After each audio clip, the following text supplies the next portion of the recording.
welcome to the show today. Today, I am so excited to be welcoming Danielle Gabele. She is a doctor of nursing practice. She is a go-getter and inspiration. I've seen her go through the process of achieving her dreams and working up her career field, I guess. I don't know if I said that correctly, but she is such an inspiration, a mom of three, and just a really good person. So welcome, Danielle. Thank you, Jessie. That's really sweet. I don't know if I deserve all those accolades, but really, really sweet and excited. Natural. I It, view you. it's hilarious that we literally live a block apart and I'm seeing you virtually more than I can see you in person. But I know it's busy. It's busy. But thank you so much for taking time out of your day to do this because I know you're very busy. oh no, this is the highlight of my day. Oh, that's awesome. Thank you. So these great. Why don't we start from the beginning? Kind of you're growing up and you're trying to figure out what you're gonna do, maybe what your first job was. Sure, sure. So I'm a tried and true Valley girl, grew up in Tarzana. Growing up, I didn't have anybody in healthcare in my family. My dad's an economist and my mom was a teacher, but she was at home raising us. And so, um, as I was growing up, I was really like interested in like social sciences and I loved history and I wanted to be a social worker. My aunt was a social worker. And I remember my dad saying to me something along the lines of like, you're not going to make enough money in that career. You're not going to put food on the table. And like good, pushy Jewish parents, he kind of said, in no uncertain terms, like, you're not going to do that. That's not. So I went, yeah, so very typical, right? So I went to college. I went to Berkeley. They obviously didn't have a nursing school. So I studied economics because I didn't know any better. And that's what my dad did. And I just thought, okay, I'll go into business like my dad. Well, isn't Uh, that wild that at such a young age we're supposed to choose it what is. we It's want to totally do? ridiculous. It's totally Yeah. ridiculous. And I think the lesson is, go with your instinct because I knew in my gut that I didn't want to be in business, that I wanted to do something people facing. But I listened to my dad, like all good 18-year-olds do. So yeah. So then I finished school and I got a job in a management training program for enterprise rent a car. So I don't know if you've ever like heard of their program, but they're one of the biggest recruiters um, of new college graduates because they have this management training program. So they have this whole method. It's really like kind of culty actually looking back on it, but they have this whole method where they start you like washing cars and you do like all the ground level work They and then want you you to be able work to read. your way up. Uh-huh. Wow. And it was, if I wanted to like run a business or have like some like career in banking or something, it would have been great. But it But you wasn't my can manage now. Do you feel like you use it a it, little bit? I mean, I think it helped me realize that I'm really good at being bossy and that I like to be in charge of stuff. So yeah, I mean, in that sense, it was good. So I did it for a few years. And the funniest thing is that when I was there, I made a really good friend. And both of us decided to go to nursing school together at the same time, just like kind of on a whim. So Then I how went, did you come up with nursing school? honestly, I was super unfulfilled. My husband, Dan, Dan, was going back to school to get his MBA. We were going to move from Northern California to Southern California. I knew I didn't want to move within Enterprise Rent a Car. I also was kind of tired of working generally and was like, I think I need to go to school and just figure it out. So Okay, wait. So hold on one second. So you're married at this point. Are you also was I married? No, I engaged, but not. okay? So you're not a mom yet. No, definitely not. This is all Okay. before. This is probably like 2004, something like Okay. But that. like, I just want to say because so much of what I'm trying to get out into the world is your intuition is so important So important. that I love that you quickly were just like, this is not it. Yep. My gut's telling me to do something else and I'm going for it. So Exactly. Exactly. So what my gut was telling me is do something with people, do something in healthcare, but I didn't know what. And I was asking my friends and my best friend from college, who ironically is a social worker, her sister had gone back to school to become a nurse. And I'd always like really gotten along with her sister. We were very similar people. And so my best friend was like, you thought about nursing? So I came to work the next day. I told my friend at Enterprise, like, hey, we should go be nurses. And she was like, cool, good plan. Let's do it. I And love that's truly how I got into it. So strange. So I did, and pretty quickly realized, hey, I really like this. Like, I could be really good at this. I enjoy this, and I really after probably the first like 6 months of school, I realized I actually felt really passionately about it, and I just embraced it full force, loved it, and really never looked back.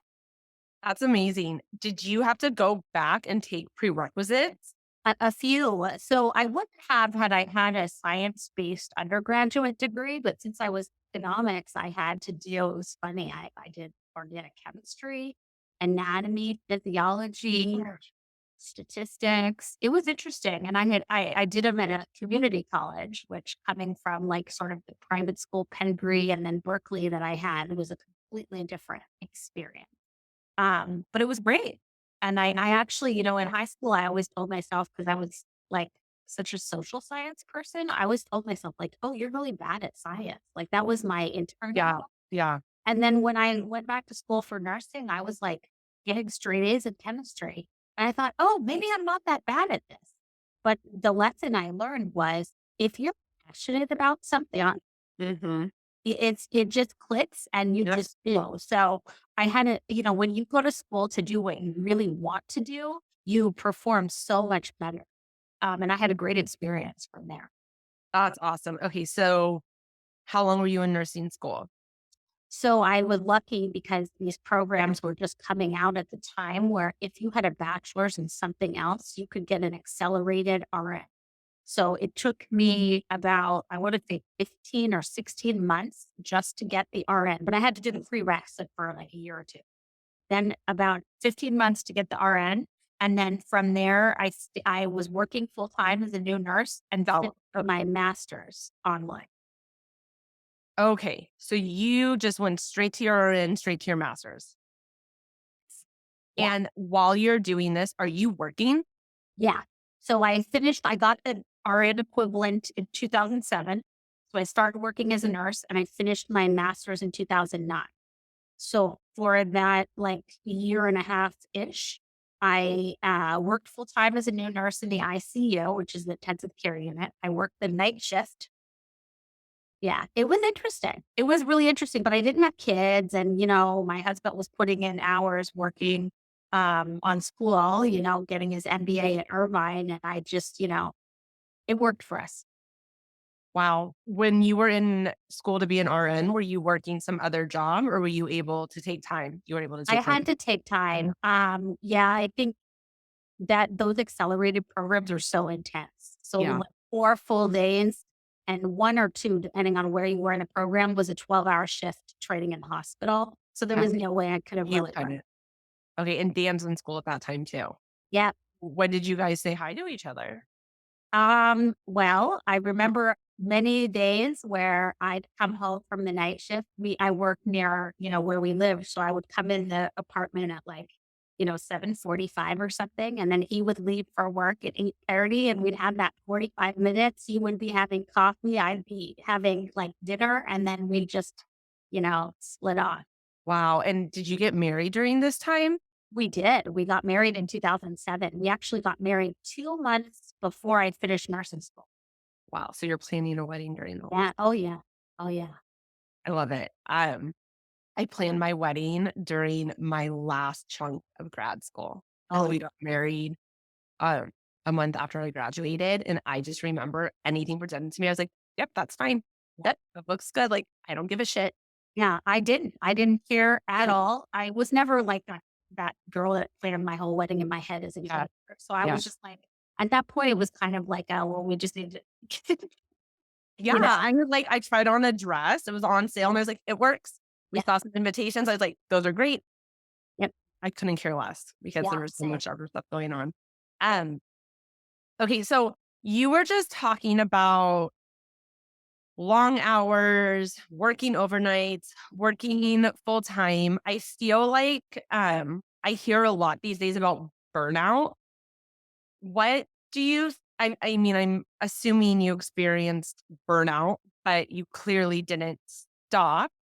So can you talk about like what that burnout did you experience burnout or was you just like, no, this is what I'm doing and I'm moving forward? How did you work through that? I mean, burnout, I don't know if I would say it was burnout. I was tired, right? I mean, Mhm. looking back now, we're moms, we have kids, we're schlepping our kids everywhere. Tired takes on a different meaning post kids. At that time, now I look back at it like, oh, that was the freest time of my life. Yeah, and you're like, "I wasn't tired. I Oh don't my wanna God, go oh my for God, I could go off this. I was really tired and I think the one thing I really struggled with and was the night shift. So I'm interested in that my whole life, even in college, I've always been like a super early bird morning person. That's just my time clock. And so to work overnight was really the only thing that was contributing to like any unhappiness on my end at all because I loved my job. So I realized a few months in that I had to put myself on a waiting list for day shift, and knowing that was going to come helped me a lot. But the long hours, you get used to it because in nursing school, you have so much clinical training that you're used to like I came to realize like if you're already at work for 8 hours, what's another 4 hours, right? And in exchange, you get a couple days of the week off that the Yeah, hour it doesn't get, right? So you kind of have that trade off. And that was the thing I think that was the draw of nursing for a lot of people too, which is 3 12-hour shifts. So yeah, you can be a mom and you can do all that stuff and try to fit in it. Of course, now I'm doing back to the 5 days a week, but yeah. there was a lot of flexibility. That's nice. Okay, so how long were you got your master's right away, and now you're nursing, and where were you working? Were you close At, to home at that at point? that point, I was actually at Cedars site. I had the main Cedars campus. Okay. Back at the time, there was another, now it's worse, but at the time, there was a pretty significant nursing shortage. And so I had this awesome opportunity as a new nurse to go wherever I wanted. I could have worked in any specialty area. And that had been unusual prior to that time. So when I interviewed at Cedars, I knew I wanted to be with really sick people. I was kind of choosing between pediatric intensive care and adult intensive care, and decided on adults because I knew I would have kids at some point and thought it might be hard to have Mhm, kids and, mhm. and pediatric intensive care. So I worked in intensive care. When I started, it was like a cardiac and lung unit, which was really cool. We took care of patients post lung transplant and some really cool stuff at the time. And then after a couple of, so I kind of worked my way up, became a charge nurse pretty quickly because I said I'm bossy. And they realized that I was bossy and like to be in charge of things. So I did that. And then the unit became a neurotrauma unit. So I did that for a while too, Wow. also in sort of like an assistant manager capacity. So I kind of got into earmarked for the management track really early. Wow, and then so I know where you went next, I'm assuming, because I know where you were when we met. You were the head nurse at the Marina Del Rey Cedar Sinai, right? Yeah. Yeah. So I had kind of like a circuitous route. So when I finished, so I did the stop at Cedars for a while. And then when I was at Cedars is when my twins were born. So, Okay. so my So twins, that January 2011. And I stayed at Cedars for, I did the whole like leave. And then when I came back, I stayed there for a while. And then I got pregnant again with Chase. And I was like, I have, twins under two. I'm pregnant with a third. I cannot do this drive. So I actually took a job at Kaiser in Woodland Hills for a year. Oh, It's okay. interesting. So I really loved being in the hospital. Like I knew that's what I wanted to do, but I also knew that my life was in kind of a crazy spot. And so I took a job at Kaiser that was like on the outpatient side. It was like in the clinic setting. Uh-huh. And it was 8 hours, 5 days a week. So I did that. And it was only like a 20-minute drive. So Yeah.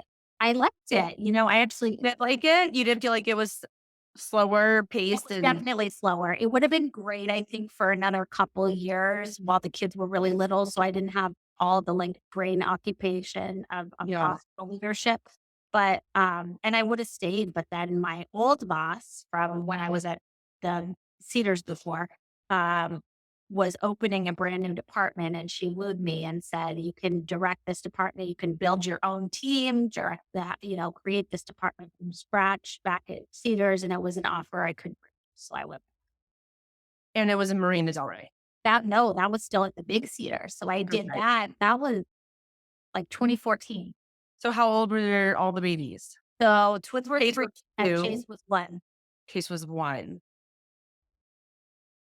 Yeah, so then I did the commune again, So who's but helping you guys at this point? Because you have we were so lucky. Henry 3, Dan's working, you're running a department and commuting. So what's the support? Did you have self-care at this point? Like, what's happening in your So life? self-care, no, not No. really, Okay. but I think at that time, so we had found, I mean, it takes a village to raise your children, truly. And I had found the best babysitter dash nanny like on the planet. So when I was going back to work after me with the twins, we found a babysitter who was just like she became like a member of our family. And it is hard to find those people. I've been lucky too, but like we've had these conversations, like She's the it best. She's the only good one I've ever had, truly.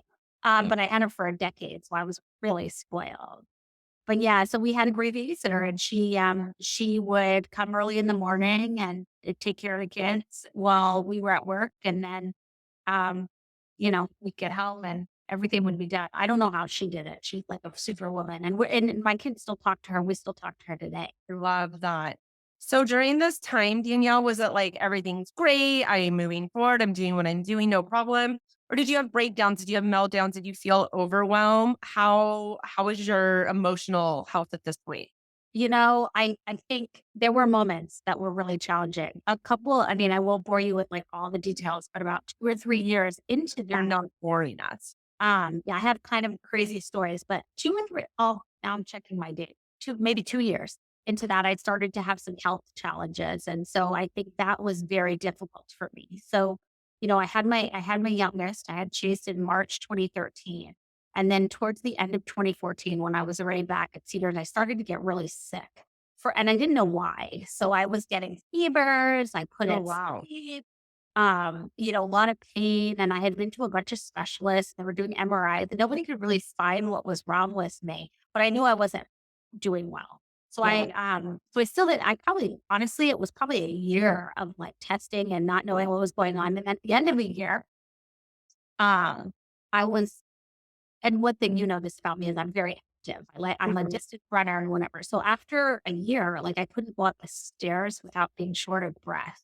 Really? Yeah, so and having, like, really severe lower abdominal pain. So, my dad and my parents just took me to the ER and were like and basically, like, threw a fit that I had to be admitted until they figured out what was wrong with me. So, Isn't it wild to go through that as a so nurse? so crazy. It's yeah, I mean, I could do a whole podcast on what it's like to be on the other side of care.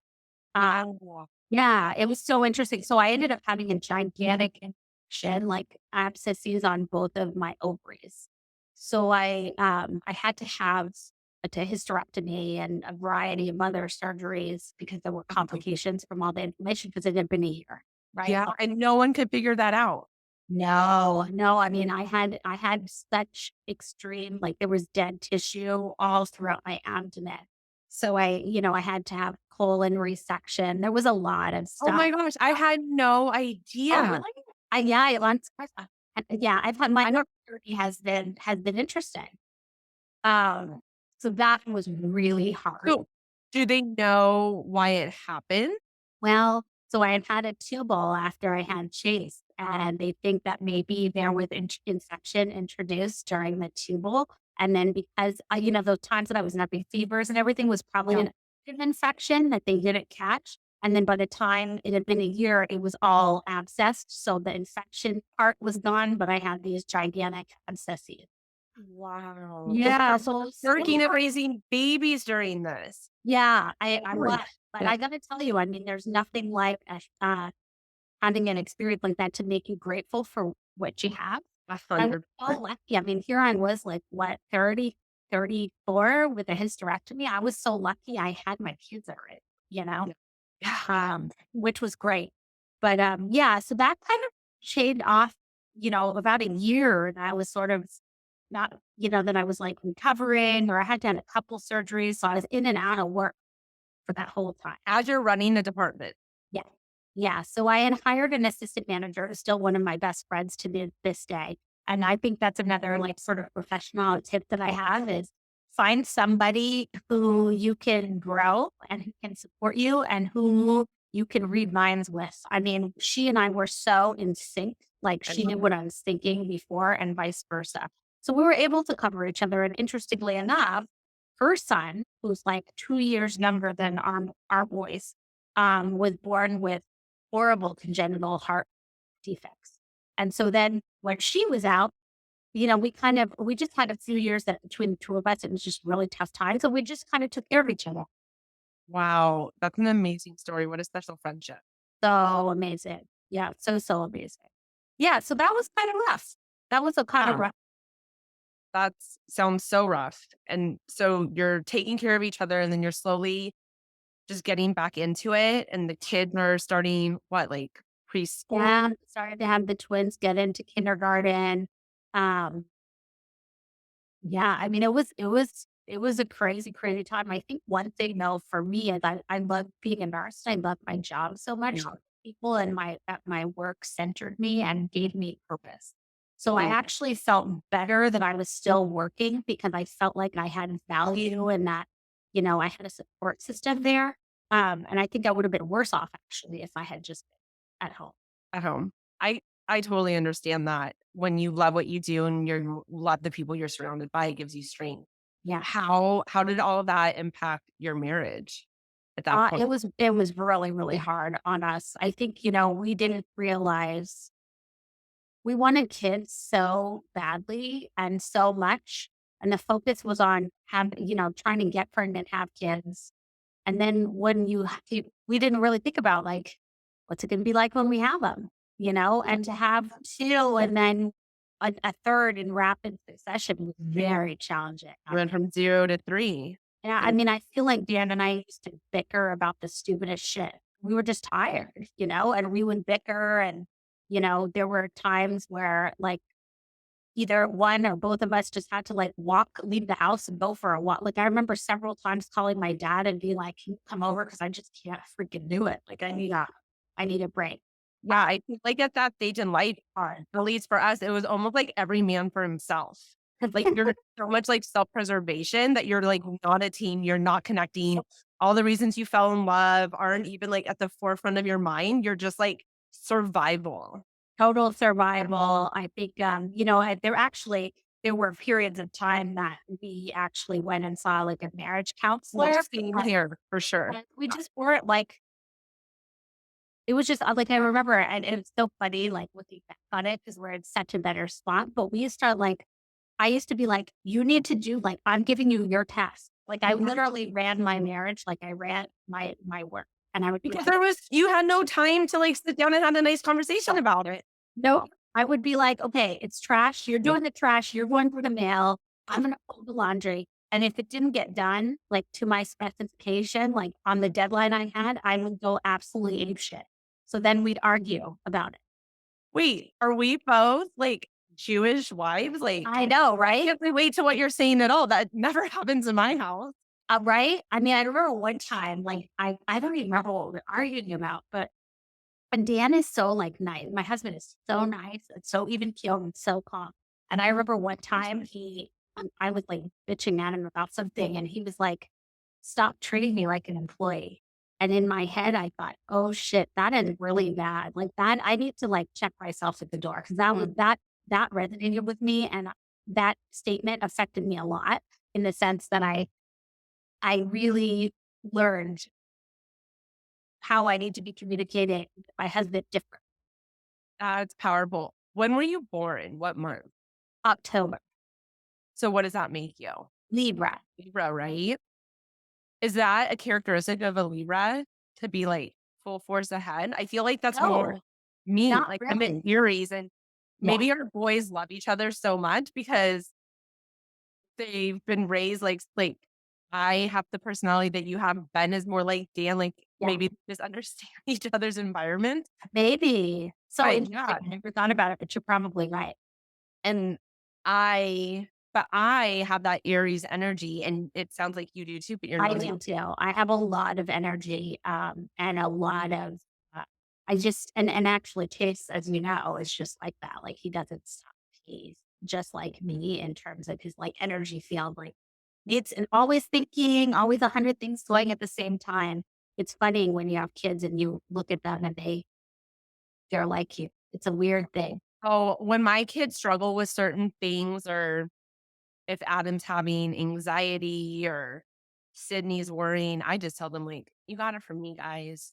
This is how I handled it as a kid, but this is what I know better as an adult. Let's try it this way so you don't have to live your years with this struggle. Cause I look at them and I'm like, oh, I'm sorry. That's I me." know. That's me and Chase all day long. I'm sorry, buddy. Yeah. I'm like, I get it. I get it. I'm so sorry. But Yeah. here, let me try to help you. Yeah. Sydney was like screaming and crying about her curly hair the other day. Like she just started really hating having, curls. And I couldn't even get mad at her because I was like, I get it. Like I did that so many times. Like it's hard to be the one with the curls. Like, yeah, But she's not.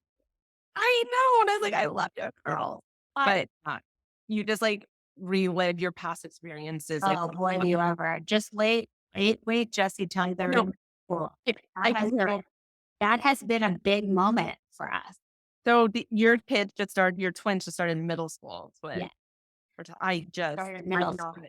I'm not emotionally ready. It is interesting, it is really interesting, just like sort of the focus on what they look like and, who's doing what after school, like that kind of stuff that I remember being like extremely anxious about as a kid. Yeah. It's all back.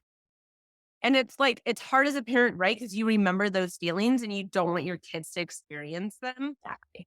I Exactly. started wearing deodorant not that long ago. And that for me was like, this is it. Like crossed over. Like, Yep. Well, I tried shaving legs. So Sienna started shaving, and I'm like, oh my God, like, how am I? Well, the first thing that always goes in my head is like, how am I old enough to have a kid who can shave? yep. That all the time. Or Adam's like, you're embarrassing me. I'm like, that's possible. How am I old enough to be embarrassing? Yeah, Like, we're too cool for that. when did that happen? I know all the time. Cindy said to me this morning, I don't want you to get old and die. And I was like, what? Like, God, I'm 39, Sydney. Like, what do you mean? Oh, you're a but too mom. bad we're so old. I know. Oh, God. when it happened, I feel like I was just 21. I don't know. Okay. So when did you end up over in Marina Del Rey? So that was another one, another sort of weird chain of events. So my boss, the same one who had recruited me back the second time, got a promotion to be like the chief operating officer at the Cedar Sinai Marina camp. It was Okay. interesting. They had just had a huge leadership turnover. Cedars had really only recently bought the place. And so they basically removed the entire executive suite, Okay. and we're trying to replace it with Cedars trained people. So my boss went over there and, unbeknownst to me, she had made some arrangement, which I found out after the fact that it was a package deal and I was going to, even before I knew it. What Yeah. compliment. She So loves you and she thinks so highly of you. What do you think were your attributes? I think, you know what, to find a good mentor is huge. It comes up in every episode, Danielle. Like every person I have talked to who has worked their way through their career and has really just kept going and built such a business for themselves or a career, everyone has a mentor. That's like my biggest running theme. So true. And that's how I attribute a lot of my success, of course, to my mentor. I mean, I did the work and, Yeah, yeah, yeah. out there, but That guidance is priceless though. for sure. I mean, I had so many doors open to me and I wouldn't have otherwise. So she went over there. She convinced me at first. I said, are you out of your mind? It's already too far driving to Cedars from Madura. And then she said, but you can drive from the beach every day and take PCH. And I just thought, okay. So I didn't never look back. Loved that job. Loved. How long were you there? Almost 4 years. It would be 4 years in January. Okay, so spoiler alert, and we'll get to it, but you just left that job for an incredible position because you became a doctor of nursing practice, but we will get there. For a second, though, I want to talk about your time at Marina Del Rey during COVID. Oh, sure. Oh, man. What I mean, not everybody was in a hospital providing care during COVID. So, can you just talk to us a little bit about that experience? Yeah, absolutely. Yeah. I mean, there are days I still feel like I'm processing. that whole thing. I think, PTSD forever, you think? hmm? Do you think you'll have like a PTSD reaction to a lot Yes. of things? Oh, for sure. For sure. And my reaction is probably different than people who are every day providing care at the bedside. I was trying to run a hospital, which is a whole, not that it's any, it's hard to be at the bedside of these patients, especially in the beginning when they were so sick and they were dying and whatever, a huge like emotional thing. I chill. Ugh. Yeah. But I think for me, just watching my staff and patients sort of self-destruct at the same time was really, really hard. I think, so you just don't realize what you have in your reserve emotionally until you're tested. And I think, as a profession overall, we were really tested. And I'm still so amazed by the amount of resilience that is in the well that nurses have, and that I, felt like I was surprised that I didn't spontaneously combust. I think we were having such a hard time because everybody else, all of our spouses, all of our kids, everybody else was at home, right? And people were off work, working from home. They remember when they were doing the school stuff and you had to be like hands on helping the Yeah. kids And online. everyone's complaining about it, right? Like everyone's miserable being at home and you're like, if I could only. Exactly. I mean, it was just, and there were like, I mean, people, obviously it's super well intentioned, but a lot of people, like the teachers and stuff, were saying things at the time like, you're going to need to sit down with your children and make sure that they're set. And I was like, I mean, it wasn't badly intentioned, but it felt like a slap in the face, right? So you have all that going on and you're trying to just tread water at work. I think we were so incredibly busy that I didn't have much time to emotionally process until probably a year into the pandemic. And then we could at that point kind of reflect back and say, hey, we made it through. There's power in that too. Like we made it through. We didn't have a huge amount of staff turnover. Staff was still happy with the leadership. So I think, we did good, but the emotional piece was very, very difficult. And I am, there were times where we were staffed so short that a lot of us that were away from the bedside for many years were still having to jump back in and help and do things. And, there are two, so it's very sad, but there were two patients in the ICU at various times when I had jumped in to like answer phone calls and help and stuff. Um, where they were patients who were like having horrible respiratory distress and they were just about to be put on life support. And both of the patients, like I happened to be the one in the room, and both of those patients looked at me and said, am I going to die? You Oh, know, and I that it sticks with you, what do you do in that situation? I mean, it's just, You're trained to say this, right? You're not no, I mean, the thing is, everybody has sort of a different approach. There are very religious people who would say, it's in God's hands, but I know you're going to be fine. For me, it's like, we're going to do everything we can to take care of you and save us, but it is frightening. It is frightening to be with people. alone, right? Because And, like you're it, like you're that person with them because their family can't be. and And then when they're so dying, you're too. what? And when people were at the end of life and we I were, that too. can't fathom it. It's beyond comprehension for me. Like I don't even know how to fully comprehend it. And I think if I allowed myself to go there, even thinking about it and putting myself really in your shoes, like I don't think I can emotionally even So imagine hard. It is that. so hard. I mean, one of the things that kind of, aside from the fact that I was good at being bossy, one of the reasons that I'm so drawn to do management is I wanted to take care of nurses because in my time as a neurotrauma nurse, I had seen so much loss, so much heartbreak, so much death that I thought that we could do better as professionals to take care of one another. And so that's always been a focus for me, even now. Uh, I got really involved with the state Nurse Leaders Association, or a professional organization. And over the past years, I think starting in 2020, I started co-chairing the Healthy Workforce Committee because I just feel that we're not taking care. We need to do things to take care of our nurses. Nurses are, Absolutely. they're traumatized from the pandemic. They have very high rates of opioid misuse. Like there's a lot of stuff in our backyard that we need to do to take care of our people. It's it it's so incredible. I love that you're doing that because the other component that I'm thinking about is you're in these horrible, tragic situations, and then you're expected to go home and be a mom, Yeah. wife, and step into these roles. But it's like, when are you processing everything? I would imagine I would want to end my shift, go into a room or a cave by myself, crawl into a bed, be in my head and process, and then try to regain strength to come back. But you don't have that option. You have 3 babies at home. Like, I know they're not babies, but they're still your babies that need you. 'Cause they're scared shitless during this time. Like, you're constantly just giving. It's hard. It's hard. I mean, I was grateful. That was one thing I was grateful for the commute because I would use my commute time to either listen to like really shitty podcasts, like junk podcasts or Yeah. music and just kind of like decompress and have that moment. But, I learned a couple things long ago. One is, and I always am like baffled by nurses who are married to other nurses or doctors or whatever, that they can't ever turn things off. I love the fact that nobody in my family, immediate or otherwise, is in healthcare because I don't have to talk about it when I'm not at work.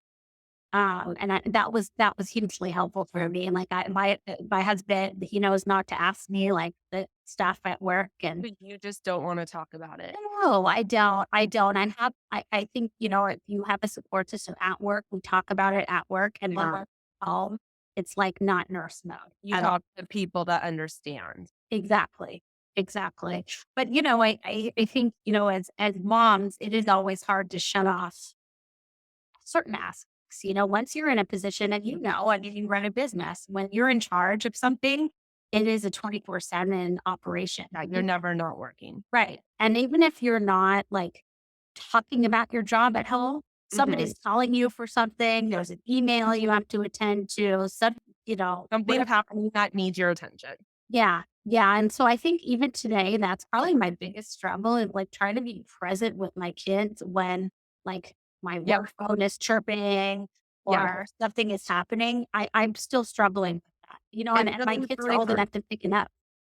Yeah. Oh, so, because Ben and I run the business together, once there's a bigger issue at hand, we'll talk about it at home because, believe it or not, even though we're in the same room at work, there's so much always going on. We never talk it out at work. It's when we come home that we have that moment. And I hear it all the time and I feel guilty all the time. Like, stop talking about work. Or if they hear us talking about like finances, like the business finances, they interpret it. I just learned this when Adam brought it up to me one night when I was putting him to bed. He thought we were like going to be homeless. Oh my God. Yeah, he's listening and he's like, "Are we not okay? Do we not have enough money? Like, you can take the money I've saved." And I was like, "Wait, Oh what my what are God. you talking about, buddy?" And I was like, "Oh my God, like you don't realize like you think they're on like an iPad or Yeah. Nope. whatever, but he's listening to everything." And I was like, "That's work money. That's not like it's just Yeah. they're listening." Hard. It's It's hard. hard. It's really hard. It's just trying to turn it off, which is a struggle. Okay, Absolutely. Danielle, you have these kids. You're running a hospital during COVID. What else were you doing during this time? I was getting my doctorate. We're in a doctorate program, and this is why she's a badass. It was actually really funny. I mean, it was just the shittiest timing ever, but I was like, I'd already paid and I was committed. I don't know if I ever told you. So I started my doctorate in March of 2020, which is, of course, now infamous, right? Yeah. No, we got it. But no, actually, no, I lied. I started in February. So a week before I started my doctorate, I started having really bad stomach pain. I ended up in the ER. I had a small bowel obstruction, which is very common for people who had a ton of abdominal surgery, like I already explained. So I was in the hospital for a week. The first 2 days of school, I was in the hospital. Oh my God. And With looking my back, so like, thank God you did that before COVID. Exactly, exactly. Like, so it didn't resolve on its own. So I had to have surgery. So then, Surgery. yeah. So then I get home. I'm like I think they were nice to me. I think they said you can have 2 weeks off or something, work, not a whole lot longer. So I think right as I went back to work is when everything shut down. I can't. And you guys, you don't know Danielle, but I do. You would meet her and never, ever think any of this is going on. You wouldn't know. Well, then I guess Her I'm energy, a good actress, I guess. you bring that energy to the room. And I don't know. That's just insane to me. That's so like, it's so many things going on at once. That's a When lot. did you find the time to study? Weekends and evenings, I think, I think the one advantage, remember when our kids were online, they had a lot of online independent work. The Mhm. weekend would make it a thing, like, okay, you're going to do your online independent work and mom's going to do her online independent work. So that worked for a while. And then I think, on the weekends, I kind of hold myself in on Sundays. And if there was like a soccer game or something, Yeah. sometimes I skip, Dan would go and I would just Okay. work all day. Like your kids are really active in sports. So I know what that's like too. And your weekends are not your own. No, they are not. I missed quite a few. My dad is like a super Or, sports junkie, so he and Dan would kind of like split the kids' activities on Sundays if they had them, and I would just work. wow. And how long was the program? 2 years and 2 months. Yeah, That's incredible. it Goodness, was that was probably, do you think that was the hardest 2 years of your life with everything going on? academically, absolutely. Yeah. And with COVID and I mean, the whole world's a mess. yeah, I don't even know how. Like, I just think I didn't even have time to stop and think like, this is crazy. How are you doing this? I just was like, You just plowed through. get it done, get it Was done. there any self care at this point? So one thing that I mean, not extensively, no. I think one thing that I have always stuck to though, um, that keeps me centered is exercise. So in that 2-year period, I could probably only name a couple days that I didn't at least work out a little bit. Because for me, that's the only time that my mind quiets enough. Really, it gets quiet when you're working out? Right. Yeah. Because I mean, I think I have a touch of like, I always joke and say it's like adult ADD, but Yep. I have really a hard time focusing on one thing on my whole life. Uh-huh. I'm always moving. I like to multitask. And so that's the only time where I'm just focused on one thing. And it really, if I don't work out in a day, I feel like an asshole. Like I'm not as calm, I'm not as patient. And so I knew that from a younger age. And that's what I try to do to take care of myself. What time of day would you do it? Oh, Because I like, get up at an ungodly hour. Remember, I said I'm a morning person. yeah, Or what's that godly hour? 4. Yeah, that's, I mean, that to me, that's the middle of the night. Yeah. See, for me, I was always like a 5:30, 6 a.m. person. I was an athlete growing up. I was playing tennis in the morning. So for me, it that those hours are fine. 4 is a little extra, but at least I'm up, that's quiet, have my coffee, There we work go. out. It's great. So you work out at home because you don't run at that hour, do you? No, God, no. No, I think the other investment I made during the pandemic was Peloton. Yeah. So I think that everyone did. Oh, I do. I mean, we had the bike right before, and then we got the treadmill. Oh, you Well, I got the haven't been training. back to a gym. Yeah. Yeah. No, I created one in my garage because here's the other thing. I don't know if you feel the same way as a mom and running a department or a business. I just didn't want to take the commute time to Yeah. and from the gym away from my kids. First Yep. of all, if they see you working out at home or know you're working out at home, I think it's a good example. I agree.